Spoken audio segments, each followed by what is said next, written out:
नमस्कार. मी आज ढोकळा करते आणि तुम्हालासुद्धा असा स्पॉन्जी, एकदम मऊसूत, लुसलुशीत असा ढोकळा करायचा असेल ना, तर ही रेसिपी तुमच्यासाठी आहे.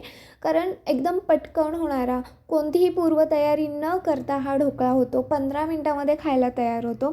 त्यासाठी एका फुलपात्रामध्ये मी पाणी घेतले. त्याच्यामध्ये सायट्रिक ॲसिड टाकलेले पाव चमचा.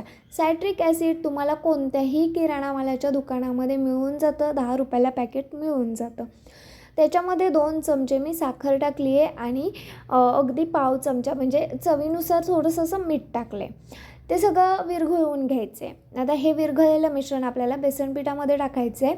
बेसन पीठ मी इथं 1 वाटीच घेतलं आहे, पण ते चाळून घेतल्यामुळे असं पसरल्यासारखं वाटतं म्हणून तुम्हाला जास्त वाटत असेल, पण घेताना नेहमी चाळूनच घ्यायचं. पहिल्यांदा मी ते मिश्रण टाकलं, जे आपण सगळं साहित्य टाकून विरघळवून घेतलेलं ना, ते पाणी टाकलं. त्यानंतर साधं पाणी टाकलं आणि परत ते मिक्स करून घेतलं. गाठी तर होत नाहीत चाळल्यामुळे बेसनपीठ, पण तरीसुद्धा गाठी जर झाल्या तरी सगळ्या फोडून घ्यायच्यात. थोडंसं घट्टसर वाटतं आहे मिश्रण म्हणून मी वरून थोडं पाणी टाकलं आहे. जसं मी तुम्हाला दाखवते ना, त्या पद्धतीने बॅटर पाहिजे. याच्यात मी 1 पळी तेलाची टाकली आहे. आता ही पळी म्हणजे आपले पोहे खायचे 3 चमचे तेल मी टाकलेलं आहे. त्यामध्ये पाव चमचा सोडा टाकलेला आहे. पहिल्यांदा तेल मिक्स करून घ्यायचं आणि शेवटी मग सोडा टाकायचा, खाण्याचा सोडा पाव चमचा. जास्त टाकलं तर कडवट लागेल, त्यामुळे पाव चमचाच टाकायचा. ताटाला तेल लावून घ्यायचं आणि हे जे बॅटर तयार झालेले ते त्या ताटामध्ये टाकायचं. तुम्ही बघताय या पद्धतीने पाहिजे, जास्त पातळ नको आहे किंवा जास्त घट्ट नको आहे. थोडंसं टॅप केलं आणि आता आपण हे वाफ लावायला ठेवणार आहोत. तर कढईमध्येच वाफ लावते आहे, खाली पाणी टाकायचं, प्लेट ठेवली आहे आणि वरून ते ताट ठेवले. 15 मिनटामध्ये आपला हा ढोकळा शिजतो. मस्त झालेला आहे. आता साईडला काढून घेऊयात.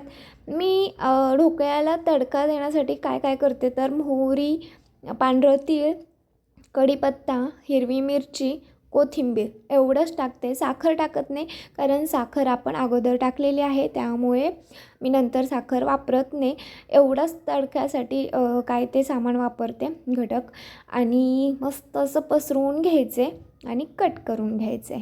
बघा, पटकन होणारा ढोकळा आहे. म्हणजे अगदी तुम्ही सकाळी सकाळी घाईघाईत करायला गेलात ना, तरी परफेक्ट असं होईल, अशी ही रेसिपी आहे. त्यामुळे या पद्धतीने तुम्ही नक्की ट्राय करू शकता, बिघडणार नाही. तर बघा, मस्त इतकंच की सायट्रिक ॲसिड टाकताना पाव चमचाच टाकायचं एका वाटीसाठी, नाहीतर मग ते आंबट होईल तुम्ही जर जास्त टाकलं तर. अरे वा, मस्त झालेलं आहे. हे बघा, किती पटापट असा म्हणजे छान निघतो आहे. मी इथं स्पीड वाढवलं आहे, पण छान निघतो आहे मस्त असा. मस्त स्पॉन्जी मऊसूत तसा झालेला आहे. जाळी पण छान अशी सुटलेली आहे. तुम्ही करू शकता या पद्धतीने, अजिबात बिघडणार नाही आहे. आवडला असेल रेसिपी तर लाईक करायची आणि नवीन असाल तर सबस्क्राईब करायचे.